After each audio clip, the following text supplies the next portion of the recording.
අයිබෝන්.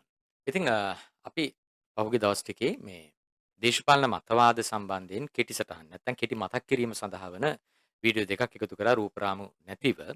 අපි මගේ මතකයේ හැටියට සමූහාණ්ඩුවාදය සහ ජාතිකවාදය පිළිබඳව කෙටි සටහන් දෙකක් එකතු කරා. ඉතින් අද දවසේ අපි සාකච්ඡා කරන්න බලාපොරොත්තු වෙන ඔබත් එක්ක ෆැසිස්ට් වාදය පිළිබඳව. ෆැසිස්ට් වාදය කියලා කියන්නේ දේශපාලන දෘෂ්ටිවාදයක් වගේම දේශපාලන ව්‍යාපාරයක්.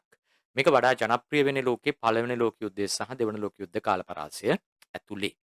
රයිට්. එතකොට විශේෂයෙන්ම 20 වන සියවසේ මුල් කාර්තුවට අයත් දේශපාලන මතවාදයක් හැටියට හඳුනා ගන්න ෆැසිස්ට් වාදය දෙවන ලෝක යුද්ධයේ ජර්මනිය සහ ඉතාලිය ලැබූ පරාජයත් එක්ක දේශපාලනික වශයෙන් තීරණාත්මකව මතවාදයක් ලෙස දේශපාලන මතවාදයක් හැටියට දේශපාලන පිටිය ඇතුලේ පරාජයට පත්වෙච්ච නැත්නම් අප්‍රසාදිත දේශපාලන මතවාදයක් හැටියට තමයි අපි අඳුනගන්නේ. අදටත් ලෝකයේ මේ ෆැසිස්ට්වාදී මූලධර්ම යම් පාලන තන්ත්‍රයක් තුල පැන නගින අවස්ථාවන්හිදී අපි දකිනවා ජාත්‍යන්තරයේ පිළිබඳව අප්‍රසාදය සහ විරෝධය පළ කරනවා. ඒ වගේම තමයි අවට ප්‍රජාව ඒ ෆැසිස්ට්වාදී මූලධර්ම වලට ලක්වන නැත්නම් ඒ ගුණාංග වලට ඒ භාවිතාවන් වලට ලක්වන ජනතාව දක්වන විරෝධාකල්ප සහ ප්‍රතිචාර පිළිබඳව සැලකිලිමත් වීමේදී පැහැදිලි ලෝකය එහෙම නැත්නම් ප්‍රජාතන්ත්‍රවාදයේ විසින් ඉතා පිළිකුල් කොට සලකන දේශපාලන මතවාදයක් ව්‍යාපාරයක් තමයි ෆැසිස්ට් වාදය කියලා කියන්නේ.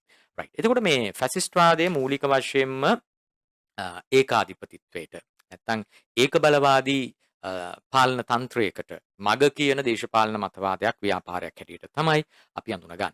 එතකොට මේ ෆැසිස්ට් වාදය කියන වචනය භාවිතයට එන්නේ බෙනිටෝ මුසොලිනි ඉතාලියේ. බෙනිටෝ මුසොලිනිගේ නායකත්වයෙන් යුක්තව ගොඩනැගුණු රණකාමී ව්‍යාපාරය හඳුන්වන්න. එතකොට මේ ෆැසිස්ට් වාදය කියන වචනයත් එක්කම හැබැයි අපේ ඔළුවේ ඇඳෙන ප්‍රධානම චිත්‍රය සහ කතානායකයා බවට පත් වෙන්නේ ජර්මනියේ ඇඩොල්ෆ් හිට්ලර්. හරි. ජර්මනියේ ඇඩොල්ෆ් හිට්ලර්ගේ නායකත්වයෙන් යුක්ත ඒක බලවාදී දේශපාලන ව්‍යාපාරය හැඳින්වීම සඳහා භාවිතයට ගත්ත වචනය තමයි නත්සිවාදී කියන එක. එහෙම නැත්නම් මේ අපි කියනවා ඒකට ජාතික සමාජවාදය නැෂනල් සෝෂලිසම් කියන වචනය අර්ථයගෙන් අරගෙන තමයි මේ නත්සිවාදී කියන වචනේ ගොඩනැගෙන්නේ. කොහොම වෙතත් අද වෙද්දී ඉතින් මේ ෆැසිස්ට් වාදය කියන වචනයත් එක්ක බැඳුණු දේශපාලන ව්‍යාපාරය දේශපාලන මතවාදයේ පිළිබඳව අපි උසස් පෙළ දේශපාලන විද්‍යා විෂය ඇතුලේ අවස්ථා කීපයකදී පාඩම් ඒකක කීපයකදී සංක්ෂිප්තව සහ දීර්ඝව සාකච්ඡා කරනවා. රයිට්. එතකොට මේ දැන් ෆැසිස්ට්වාදී දේශපාලන මතවාදයේ මූලධර්ම පිළිබඳව අඳුනගද්දී එහි අරමුණු පිළිබඳව පැහැදිලි කර ගැනීමදී අපිට වැදගත් වන පැහැදිලි කිරීම සිද්ධ කරලා තියෙන්නේ විශේෂයෙන්ම 1925-26 කාල වකවානුවේදී සිරගත වෙලා හිටපු ඇඩොල්ෆ් හිට්ලර් විසින් රචනා කරන්නට යෙදෙන කෘතියක්. ඒ තමයි මාගේ සටන. මේ මාගේ සටන කියන කෘතිය ඇතුලේ ෆැසිස්ට්වාදයේ නැත්තම් මේ ඒක බලවාදයට අදාළ මූලධර්ම එහි ඒකේ අරමුණු මෙන්න මේ කාරණා පිළිබඳව පැහැදිලි කරලා තියෙනවා. ඒ වගේම තමයි ඉතින් බෙනිටෝ මුසොලිනි ඊළඟට ඇඩොල්ෆ් හිට්ලර්ගේ නායකත්වයෙන් යුක්තව ඉතාලිය ජර්මනිය කේන්ද්‍ර කොටගෙන බිහි වෙච්ච දේශපාලන ව්‍යාපාරයේ මූලික කරගෙන අපි ඊළඟට උත්සාහ කරමු ෆැසිස්ට් වාදයේ ගුණාංග ෆැසිස්ට් වාදයේ ලක්ෂණ මොනවද කියන කරුණු කාරණා පිළිබඳව මතකය අවදි කරන්න. රයිට්. මේකෙදි මුලින්ම මේක පිළිවෙලක් නැහැ. ඔයාලට කැමති විදිහට මේ කරුණු කාරණා මතකයේ තබා ගැනීම සහ ඒවා පිළිතුරකට ගලපා ගැනීම තමයි වඩා වැදගත් වෙන්නේ. හරි. මූලික කාරණාවක් තමයි ෆැසිස්ට්වාදී මතවාදී නැත්නම් ෆැසිස්ට්වාදී ව්‍යාපාරේ නැත්නම් ෆැසිස්ට්වාදී පාලන ක්‍රමයක දකින්න තියෙන ප්‍රධානම ලක්ෂණයක් තමයි පුතාලා දේශපාලන ඒක බලවාදය. ඒකෙන් අදහස් වෙන්නේ මොකක්ද? ඒ කියන්නේ රාජ්‍යයක දැන් අපි දන්නවා සාමාන්‍යයෙන් පාලන කටයුතු ගෙන යද්දී නීති සම්පාදනය, ඊළඟ නීති ක්‍රියාත්මක කිරීම, අධිකරණමය කාර්යයන් ආදී විශාල බලතල මෙහෙයවමින් සිදු කරන කාර්යයන් රැසක් තියෙනවනේ. එතකොට ෆැසිස්ට්වාදී රාජ්‍යයක තනි පාලකෙක් අත නැත්නම් තනි මධ්‍යගත පාලන ව්‍යුහයකට මේ සම්පූර්ණ බලතල සියල්ල ග්‍රහණය වෙනවා. එතකොට දැන් උදාහරණයක් විදිහට ගත්තාම මේ ඒකෙදි ගොඩනැගෙන්නේ ඒකාධිපති. ඒක බලවාදී පාලනයක්. එතකොට මේ එක් තැනක එක් කේන්ද්‍රයක සිට තමයි සියලු රාජ්‍ය වැදගත් තීන්දුව తీරන ආදී සියලුම පාලනයට අදාළ මූලික වැඩ කටයුතු මෙහෙයවීම සිද්ධ කරන්නේ. එතකොට ඒ පාලකයාට යටින් සිටින සියලු දෙනා ඒ පාලකයාගේ නියෝග පිළිපදින්න ප්‍රශ්න නොනගා ඒව පිළිපදින්න බැඳිලා ඉන්නවා. ඉතින් අපි ওই ලක්ෂණයට කියනවා දේශපාලන ඒකබලවාදය. ඊළඟ කාරණාව තමයි ෆැසිස්ට් වාදයේ තියෙන ඊළඟ ලක්ෂණය තමයි දකින්න පුළුවන් වැදගත් කාරණාවක් තමයි රාජ්‍ය වන්දනය. දැන් උදාහරණයක් විදිහට ගත්තොත් එහෙම මේ සෑම පුරවැසියෙක්ම සෑම තැනැත්තෙක්ම ප්‍රශ්න කිරීමකින් තොරව රාජ්‍යයට අවනත විය යුතුමයි. ඒ කියන්නේ ඒක ස්විච්චාවෙන් සිද්ධ කරන්නට ඕන. ඒක ස්විච්චාවෙන් වෙන්නට ඕන. උදාහරණයක් විදිහට ඔවුන් වඩා ශ්‍රේෂ්ඨ කොට සලකන්නේ පුද්ගලයා පුරවැසියා හෝ පුරවැසි නිදහස අයිතිවාසිකම් දෙක වගේ දේවල් නෙවෙයි. දැන් අපි උදාහරණයක් විදිහට ගත්තොත් එහෙම ලිබරල් වාදයේ ඇතුලේ ප්‍රමුඛ කොට සලකන්නේ පුරවැසි නිදහස. පුරවැසි අයිතිවාසිකම්. රාජ්‍ය පුරවැසියා වෙනුවෙන් කැප වෙනවා. නේ? රාජ්‍ය විසින් පුරවැසියාගේ අයිතිවාසිකම් පුරවැසියාගේ නිදහස ආරක්ෂා කිරීම වෙනුවෙන් දැවැන්ත කාර්යභාරයක් ඉටු කරන එක රාජ්‍යයේ වගකීම, රාජ්‍යයේ කැපවීම. හැබැයි ෆැසිස්ට් වාදය තුල ඒකේ ප්‍රතිවිරුද්ධ ලක්ෂණය අපි දකිනවා. ඒ කියන්නේ පුරවැසියා රාජ්‍ය වෙනුවෙන් පෙනී සිටිය යුතුයි. පුරවැසියා රාජ්‍ය වෙනුවෙන් තමන්ගේ ජීවිත කැප කළ යුතුයි. පුරවැසියා රාජ්‍යයේ අනබිබවනීයත්වය උදෙසා කැප විය යුතුයි ප්‍රශ්න නොනගා. බෙනිටෝ මුසොලිනි කියනවා ගොඩනැගිල්ලේ ශ්‍රී විභූතිය ගැන මිසක් එහි ගඩොල් ගැන කවර කතාද? නේ? ඒ කියන්නේ රාජ්‍ය කියලා කියන්නේ රාත්‍රී මුරකරුවෙකුට සමාන කාර්යයක් කරන කෙනෙක් නෙවෙයි. රාජ්‍ය තමයි සියල්ල. රාජ්‍යයෙන් පරිබාහිරව පවතින යමක් නැහැ කියන කාරණාව තමයි ෆැසිස්ට් වාදීන්ගේ පිළිගැනීම බවට පත් වෙන්නේ.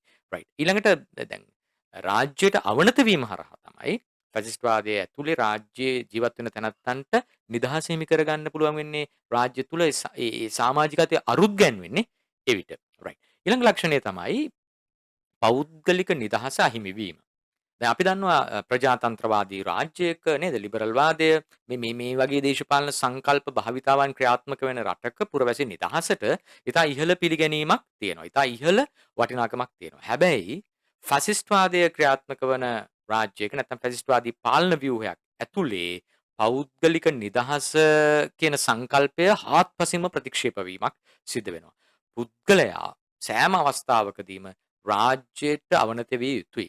එතකොට පුද්ගලයාගේ නිදහස රඳා පවතින්නේ රාජ්‍යයට, ජාතියට, නායකයාට කොන්දේසි විරහිතව අවනත වීම තුල. දැන් මේකෙන් අදහස් වෙන්නේ තාම සරලව ගත්තොත් එහෙම ෆැසිස්ට්වාදී පාලනයක් ඇතුලේ පුරවැසියන්ට පුරවැසි නිදහස අහිමි වන බව. රයිට්. ඊළඟ කාරණාව තමයි නායකත්ව වන්දනය. නේ? එතකොට ෆැසිස්ට්වාදයේ ඇතුලේ නායකයව ප්‍රශ්න කරන්න බෑ. දැන් ෆැසිස්ට් වාදයේ ඇතුලේ සාමාන්‍ය පිළිගන්න දෙයක් තමයි දක්ෂ පාලකෙක් අනබිභවනීය පාලකෙක් බිහි වෙන්නේ තාම කලාතුරකින්. එතකොට ඒ නායකයාව රැක ගැනීම ආරක්ෂා කර ගැනීම වෙනුවෙන් රාජ්‍ය තුල සියලු සංවිධාන ව්‍යුහයන් සකස් වෙනවා. එතකොට රාජ්‍ය නායකයා වන්දනීය පූජනීය තනතුරක් බවට පත් කරනවා තැනැත්තෙක් බවට පත් කරනවා. ඒ වෙනුවෙන් කලාව, සාහිත්‍ය, අධ්‍යාපනය ආදී මේ සියල්ල වෙන් කරනවා. පාසල් පෙළ පොතේ ඉඳලා පාසල් කාලේ ඉඳලම නායකයාගේ අනබිබවනීයත්වයේ නායකයාගේ නිවැරදිභාවය පිළිබඳව ඒත්තු ගන්වන ආකාරයේ දැනුමක් එහෙම නැත්නම් ඒ පිළිබඳ ආකල්ප කාවැද්දීම සිදු කරනවා. ජනමාධ්‍ය වේවා, පුවත්පත් වේවා, දැන්වීම් පුවරු වේවා මේ සියල්ලකගේම නායකයාගේ පෞරුෂය ඉස්මතු කරන ආකාරයේ නායකයාගේ ආකර්ශනීයත්වය ඉහළ නංවන ආකාරයේ ප්‍රචාරණ මාධ්‍යයන් ආදී මේ සියල්ල සකස් කරමින් උත්සාහ කරනවා නායකත්වයේ වන්දනීය තනතුරක් බවට නායකත්වයේ වන්දනය කරන ජනතාවක් බිහි කරගන්න ෆැසිස්ට්වාදී පාලනයක් ඇතුළේ. එතකොට ඔය ෆ්‍රූරර් කියන සංකල්පය මේ නායකත්ව වන්දනය ප්‍රකාශ කිරීම සඳහා ෆැසිස්ට්වාදය විසින් නිර්මාණය කරගත්ත එකක්. ඒ වගේම තමයි අත්‍යන්ත වර්ගවාදය. එහෙම නැත්නම් ජාතිවාදය. රයිට්. එතකොට මෙතනදී අපි මූලික වශයෙන්ම දැන් මේ කාරණාව අපි ජර්මනිය ඇසුරින් තේරුම් ගත්තොත් එහෙනම් ඔබ දන්නවා ජර්මනිය ඇතුලේ දැවැන්ත ජනසංහාරයක් සිද්ධ වෙනවා. යුදෙව්වෙකු වීම නිසාම ජර්මනිය ඇතුලේ උන්ට සිද්ධ වෙනවා අපේක්ෂිතව හෝ අනපේක්ෂිතව මරණය වැළඳ ගන්න. එතකොට ජර්මානුවන් ලෝකයේ ආර්ය ජනතාව හැටියට විශ්වාස කරමින් ලෝකයේ පාලනය විය යුත්තේ ජර්මානුවන් යටතේ ආදී වශයෙන් මේ වර්ගවාදී අදහස් ජර්මානුවන් තුල කාවද්වමින්. ඉතින් එහෙම දෙවන ලෝක යුද්ධයේදී ඒ සඳහා අවශ්‍ය කරන පසුබිමක් සකස් වෙලා තියෙනවා. මොකද පළවෙනි ලෝක යුද්ධයෙන් ජර්මනිය අන්ත පරාජයකටපත් වෙලා ඊළඟ වර්සල්ස් ගිවිසුම හරහා දැවැන්ත වන්දි මුදල් අසල්වැසියන්ට ගෙවන්න නියම වෙලා දරුණු ආර්ථික අවපාතයකට වැටලා තියෙන වෙලාවක ඒ ජනතාවට ජාතිවාදී එන්නත් ජාතිවාදී වර්ගවාදී එන්නත එමෙත ශක්තිය ලබා දීලා ජර්මානුවන්ව යුදෙව්වන්ට එරෙහිව පෙළගස්වන්න ඇඩොල්ෆ් හිට්ලර්ට හැකියාව ලැබෙනවා. එතකොට කොහොම හරි මේ වර්ගවාදී ගින්නට සුළු ජන වර්ග ඉතාම ඉක්මනින් නතු වෙනවා. ඉතින් ඒකේ ප්‍රතිඵලයක් විදියට ජර්මනිය ඇතුළේ ජීවත් වෙච්ච දහස් සංඛ්‍යාත යුදෙව්වන්ට මරණය වැළඳ ගන්න සිද්ධ වුණා. ඉතින් අත්‍යන්ත වර්ගවාදී ජාතිවාදී කියන කාරණාව ෆැසිස්ට් වාදී පාලනයක් ඇතුලේ ෆැසිස්ට් වාදය ඇතුලේ මූලික මූලධර්මයක් හැටියට අපි අඳුන ගන්නවා. ඉතින් ඒ වගේ මේ වර්ගවාදය ජාතිවාදී ක්‍රියාත්මක වෙද්දී අනිවාර්යයෙන්ම රණවාදය එහෙම නැත්නම් මේ යුද්ධකාමීත්වය කියන එකත් අමතක කරන්න බෑ.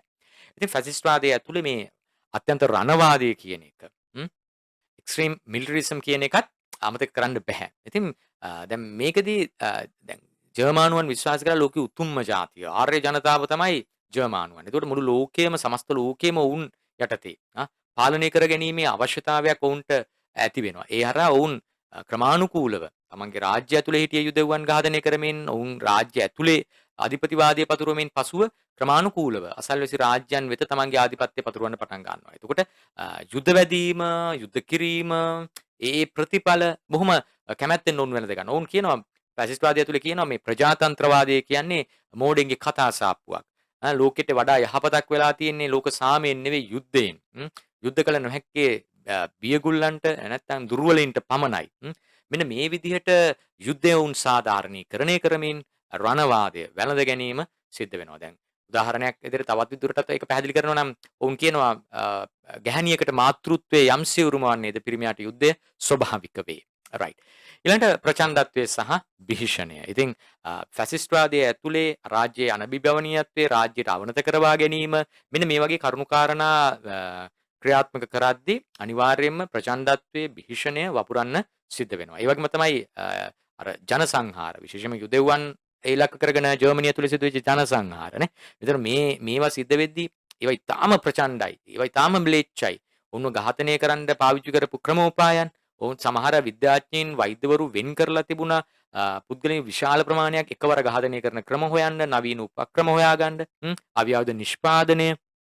ඉතින් මේ විදිහට ප්‍රචණ්ඩත්වය සහ භීෂණය වපුරවමින් තමයි ෆැසිස්ට් වාදයේ ක්‍රියාත්මක වෙන්නේ. ඒකට බැලූ බැල්මට දැන් මේ කතා කරපු කරුණු කාරණා ඇතුළේ ඉතාම පැහැදිලි ෆැසිස්ට් වාදය කියලා කියන්නේ ලෝක සාමය වෙනුවෙන් ප්‍රජාතන්ත්‍රවාදය වෙනුවෙන් නිදහස අයිතිවාසිකම් වැනි සංකල්පීය භාවිතාවන් වෙනුවෙන් පෙනී ඉන්න දේශපාලන මතවාදයක් නෙවෙයි. ඊට හාත්පසින්ම එරෙහි කරුණු කාරණා මූලික කරගත්ත දේශපාලන මතවාදයක් හැටියට තමයි අපි ෆැසිස්ට් වාදය දකින්නේ. ඉතින් ඔන්න ඔයාලත් එක්ක ඉතාමත් කෙටියෙන් අපි ෆැසිස්ට් වාදයේ පිළිබඳව කරුණු කාරණා කීපයක් මතක් කරා. ඉතින් අපි තවත් දේශපාලන මතවාදයක් මේ විදිහටම කෙටි මතක සටහනක් එක්ක එකතු කරන්න සූදානම්. එහෙනම් ගිහිල්ලා ඉන්නම් සියලු දෙනාටම ආයුබෝවන්.